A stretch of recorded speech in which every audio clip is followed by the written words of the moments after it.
আসসালামু আলাইকুম, কেমন আছেন সবাই? দেখেন আজকে আমি নতুন একটা পদ্ধতি নিয়ে আসছি।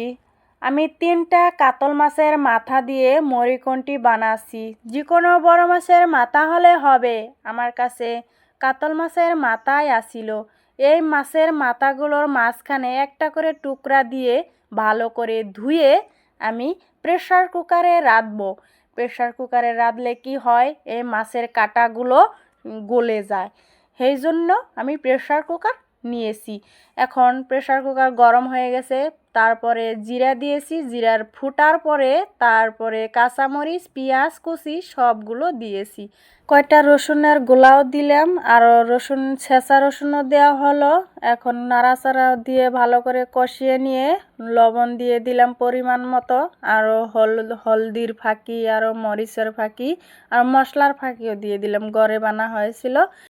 বাটা মশলাও দিয়ে দিলাম। বাটা মশলা কি বলতে আদা, রসুন, কি কয় গোলমরিচ, এলাচ, লং দিয়ে ভালো করে বেটে নিয়ে সেগুলো দিয়ে দিলাম, জানি মাংসর মতো লাগে। ঠ্যাং যেভাবে রাঁধা হয় মাংসর, সেইভাবে আমিও রাঁধবো এই মাছের মাথাগুলো। সব কয়টা মাথা দিয়ে হয়ে গেছে, এখন ভালো করে নাড়াচাড়া দিয়ে কষিয়ে নিব। আমি এর মধ্যে 3টা টমাটম কেটে দিব। টমাটম দিলে কি হয়, খুব ভালো লাগে, টেস্ট লাগে, চুকা চুকা লাগে অল্প অল্প, আরও কালার হয় সুন্দর।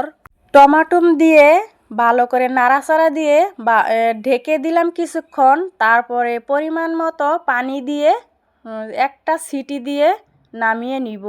দেখেন